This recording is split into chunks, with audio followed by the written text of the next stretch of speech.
नमस्कार, स्वागत है आपका डेली करंट अफेयर्स की सीरीज में। आज के इम्पोर्टेंट करंट अफेयर को हम लोग देखेंगे। चलिए वीडियो को स्टार्ट करते हैं। वीडियो को लाइक, शेयर और चैनल को सब्सक्राइब कर लें। सबसे पहला इम्पोर्टेंट करंट अफेयर है, हाल ही में इंटरनेशनल क्रिकेट काउंसिल आईसीसी ने पाकिस्तान के किस दिग्गज क्रिकेटर को आगामी मेंस T20 वर्ल्ड कप के लिए ब्रांड एम्बेसडर नियुक्त किया है? तो सही ऑप्शन है ऑप्शन डी, शाहिद अफरीदी को। ठीक है, इसके बारे में कुछ महत्वपूर्ण पॉइंट देख लेते हैं। तो इंटरनेशनल क्रिकेट काउंसिल आईसीसी ने पाकिस्तान के दिग्गज क्रिकेटर शाहिद अफरीदी को आगामी मेंस T20 वर्ल्ड कप के लिए ब्रांड एम्बेसडर नियुक्त किया है। अफरीदी से पहले आईसीसी ने युवराज सिंह, क्रिस गेल और उसेन बोल्ट को T20 वर्ल्ड कप के लिए एम्बेसडर नियुक्त किया है। ठीक है, यह याद रखना है। शाहिद अफरीदी हो गए, युवराज सिंह, क्रिस गेल और उसेन बोल्ट, ये चार लोग आगामी T20 वर्ल्ड कप के लिए ब्रांड एम्बेसडर घोषित किए गए हैं। नेक्स्ट, अगला इंपॉर्टेंट करंट अफेयर हम लोग देखेंगे। हाल ही में साउथ अमेरिका के पेरू में हुए वर्ल्ड यूथ वेटलिफ्टिंग चैंपियनशिप 2024 में किस भारतीय वेटलिफ्टर्स ने गोल्ड मेडल से जीता है? तो सही ऑप्शन है प्रतिस्मिता भोई। ठीक है, ऑप्शन नंबर बी। तो sport association of India SAI के मुताबिक साउथ अमेरिका के पेरू में हुए वर्ल्ड यूथ वेटलिफ्टिंग चैंपियनशिप 2024 में 15 साल की स्टार भारतीय वेटलिफ्टर प्रतिस्मिता भोई ने 40 किलोग्राम महिला वेटलिफ्टिंग में गोल्ड मेडल जीता। प्रतिस्मिता भोई झारखंड राज्य की रहने वाली हैं। 22 मई को इस चैंपियनशिप में प्रतिस्मिता भोई ने कुल 133 किलोग्राम वेट उठाया। प्रतिस्मिता भोई ने क्लीन एंड जर्क में 76 किलोग्राम वेट उठाकर वर्ल्ड रिकॉर्ड बनाया। स्नैच वेटलिफ्टिंग में प्रतिस्मिता ने 57 किलोग्राम वेट उठाया। ज्योत्सना सबर ने स्नैच में 56 किलोग्राम और 69 किलोग्राम वेट उठाकर सिल्वर मेडल जीता। पायल ने 45 किलोग्राम महिला वर्ग में भारत के लिए सिल्वर मेडल हासिल किया। पुरुषों में 49 किलोग्राम कैटेगरी में बाबूलाल हेम्ब्रोम ने कुल 193 किलोग्राम उठाकर के ब्रॉन्ज जीता। नेक्स्ट, अगला इंपॉर्टेंट करंट अफेयर देखते हैं। मरियप्पन थंगावेलु ने विश्व पैरा एथलेटिक्स चैंपियनशिप 2024 में कौन सा पदक जीता है? तो मरियप्पन थंगावेलु ने स्वर्ण पदक जीता है। Option number C. पुरुषों की T63 ऊंची कूद में मरियप्पन ने 1.88 मीटर का चैंपियनशिप रिकॉर्ड बनाकर स्वर्ण पदक जीता है। ठीक है, नेक्स्ट, अगला इंपॉर्टेंट करंट अफेयर देखते हैं। हाल ही में किस भारतीय अमेरिकी महिला को अमेरिका में सैक्रामेंटो काउंटी में न्यायाधीश के रूप में नियुक्त किया गया है? तो सही ऑप्शन है ऑप्शन नंबर सी, जया बडिगा को। ठीक है, इसके बारे में इंपॉर्टेंट पॉइंट देखते हैं। भारतीय अमेरिकी अधिवक्ता और प्रमाणित पारिवारिक कानून विशेषज्ञ जया बडिगा को कैलिफोर्निया के गवर्नर गेविन न्यूसोम द्वारा सैक्रामेंटो काउंटी सुपीरियर कोर्ट में न्यायाधीश के रूप में नियुक्त किया गया है। ठीक है, यह इनके बारे में कुछ डिटेल है, PDF आप लोगों को प्रोवाइड कर दिया जाएगा, उससे आप लोग देख लीजिएगा। नेक्स्ट, अगला इंपॉर्टेंट करंट अफेयर है। हाल ही में किस राज्य ने सभी विभागों में आउटसोर्स सरकारी अनुबंध नौकरियों में महिलाओं के लिए 33% आरक्षण अनिवार्य कर दिया है? तो सही ऑप्शन है इसका ऑप्शन नंबर डी, कर्नाटक ने। इसके बारे में कुछ इंपॉर्टेंट पॉइंट देख लेते हैं। कर्नाटक ने सभी विभागों में आउटसोर्स सरकारी अनुबंध नौकरियों में महिलाओं के लिए 33% आरक्षण अनिवार्य कर दिया है। यह नीति 20 से अधिक कर्मचारियों वाली 45 दिनों से अधिक समय तक चलने वाली नौकरियों पर लागू होगी। एजेंसियों को कार्मिक विवरण और जाति प्रमाण पत्र संबंधित विभागों को जमा करना होगा। वर्तमान में सरकारी विभागों में 75,000 से अधिक कर्मचारी आउटसोर्स पर नौकरी कर रहे हैं।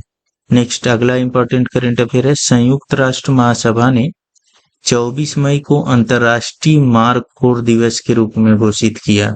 मार्खोर किस देश का राष्ट्रीय पशु है? तो सही ऑप्शन है ऑप्शन नंबर डी, पाकिस्तान का। ठीक है, तो इसके बारे में महत्वपूर्ण पॉइंट देखते हैं। संयुक्त राष्ट्र महासभा ने 24 मई को अंतर्राष्ट्रीय मार्कोर दिवस के रूप में घोषित किया है।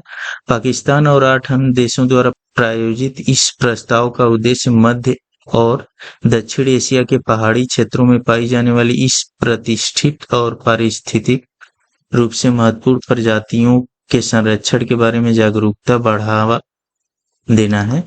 मार्कोर कैप्रा फाल्कोनेरी, जिसे पेंच सींग वाली बकरी, ठीक है, मार्कोर क्या है, एक बकरी की प्रजाति है, के रूप में भी जाना जाता है। पाकिस्तान का राष्ट्रीय पशु है यह एक राजसी जंगली बकरी है जो अपने हड़ताली सर्पिल आकार के सींगों के लिए जानी जाती है। ठीक है, जो लंबाई में 1.6 मीटर लगभग 5.2 फीट तक बढ़ सकती है, जिससे वे किसी भी जीवित कैप्रिड प्रजाति के सबसे बड़े सिंह बन जाते हैं। नेक्स्ट अगला इंपॉर्टेंट करेंट अफेयर है। हाल ही में किस जर्मन लेखिका को अंतर्राष्ट्रीय बुकर पुरस्कार 2024 दिया गया है? तो इसका सही ऑप्शन है ऑप्शन नंबर बी, जेनी एर्पेनबेक को। तो 21 मई 2024 को लंदन में अंतर्राष्ट्रीय बुकर पुरस्कार की घोषणा हुई है। इस बार यह पुरस्कार कैरोस किताब की लेखिका जेनी एर्पेनबेक और अनुवादक माइकल हॉफमैन को मिला है। जेनी एर्पेनबेक पहली जर्मन लेखिका हैं जिन्हें बुकर मिला है, वहीं माइकल हॉफमैन ये पुरस्कार पाने वाले पहले पुरुष हैं। इंटरनेशनल बुकर अवार्ड, जिसे पहले मैन बुकर इंटरनेशनल अवार्ड के नाम से जाना जाता था, वर्ष 2005 में शुरू किया गया। इसे अंग्रेजी में प्रस्तुत किया गया और यूनाइटेड किंगडम या आयरलैंड में अलग अलग तरह से एक पुस्तक प्रकाशित की गई। तो अंतर्राष्ट्रीय बुकर पुरस्कार जीतने वाले भारतीय कौन कौन है? 1971 में BS Naipal, car in a free state. 1981 में सलमान रुश्दी, नाइट्स चिल्ड्रेन के लिए। 1997 में Arundhati Roy, the god of small things. 2006 में Kiran Desai, the inheritance loss. 2008 में अरविंद अडी, द व्हाइट टाइगर के लिए। और 2022 में Geetanjali Shree, tomb of sands के लिए। नेक्स्ट अगला इंपॉर्टेंट करंट अफेयर देखते हैं। हाल ही में किस राज्य में बौद्ध त्योहार सागा दावा मनाया गया है? तो इसका सही ऑप्शन है ऑप्शन नंबर बी, सिक्किम में। ठीक है, तो इसके बारे में कुछ महत्वपूर्ण पॉइंट देख लेते हैं। बुद्ध शाक्य मुनि के जन्म, ज्ञानोदय और परिनिर्वाण का सबसे पावन बौद्ध त्योहार साका दावा सिक्किम में मनाया गया। यह त्योहार प्रतिवर्ष उत्तरी बौद्ध कैलेंडर के चौथे महीने के 15वें दिन मनाया जाता है, जिसे ट्रिपल धन्य अवसर के रूप में जाना जाता है। सिक्किम के राज्यपाल लक्ष्मण प्रसाद आचार्य ने इस दिन सिक्किम के लोगों को हार्दिक बधाई और शुभकामनाएं दी हैं। नेक्स्ट अगला इंपॉर्टेंट करंट अफेयर है। कारगिल में BRO ने प्रोजेक्ट विजयक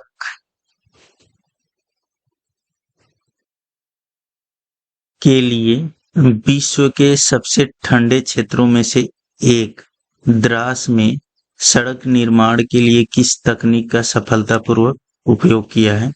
तो इसका सही ऑप्शन है रेजू पेव, ऑप्शन नंबर सी। ठीक है, तो इसके बारे में कुछ महत्वपूर्ण पॉइंट देखते हैं हम लोग। कारगिल में BRO के प्रोजेक्ट विजयक ने विश्व के सबसे ठंडे क्षेत्रों में से एक द्रास में सड़क निर्माण के लिए रेजू पेव तकनीक का सफलतापूर्वक उपयोग किया है। CSIR CRRI द्वारा विकसित रेजू पेव बिटुमिनस सड़क स्थायित्व को बढ़ावा देता है और ऊष्मा की आवश्यकताओं को कम करता है, जिससे हरित गृह गैस उत्सर्जन कम होती है। ठीक है, नेक्स्ट अगला इंपॉर्टेंट करंट अफेयर देखते हैं। हाल ही में किस विकेट कीपर बल्लेबाज ने IPL से संन्यास लेने की घोषणा की? तो इसमें जो है यहाँ पर महेंद्र सिंह धोनी और दिनेश कार्तिक दोनों लोग हैं, लेकिन जो घोषणा डायरेक्ट तौर पर किया है दिनेश कार्तिक ने किया है, ऑप्शन नंबर बी। ठीक है, तो रॉयल चैलेंजर बेंगलुरु के विकेटकीपर बल्लेबाज दिनेश कार्तिक ने अपना अंतिम IPL मैच राजस्थान रॉयल्स के खिलाफ एलिमिनेटर में हार के साथ ही खेला। तो दिनेश कार्तिक एक कुशल भारतीय क्रिकेटर हैं और उन्होंने 2004 में अंतर्राष्ट्रीय स्तर पर पदार्पण किया और 300 से अधिक T20 मैच खेले हैं। या इनके बारे में कुछ और है वह आप लोग PDF से पढ़ लीजिएगा। नेक्स्ट अगला इंपॉर्टेंट करंट अफेयर है। हाल ही में 1918 के जहाज के मलबे में मिले दुर्लभ बैंक नोट किस देश का है जिसका लंदन में नीलामी होगी? तो इसका सही ऑप्शन है ऑप्शन नंबर बी, भारत का। तो इसके बारे में कुछ महत्वपूर्ण पॉइंट देख लेते हैं।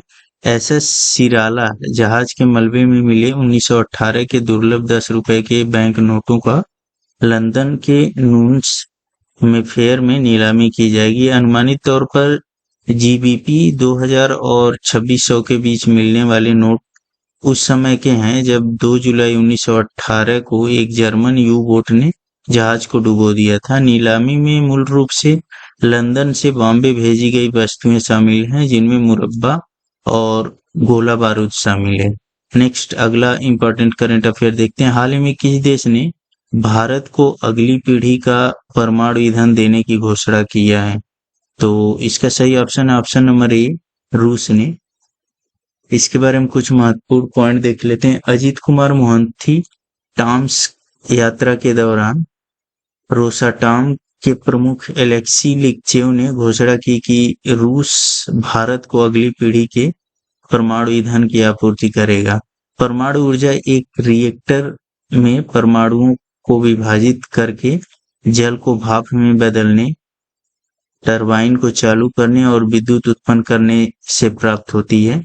भारत 6.8 गीगावाट की कुल क्षमता वाले 22 परमाणु ऊर्जा रिएक्टरों का संचालन करता है जो देश के ऊर्जा मिश्रण में लगभग 3% का योगदान देता है।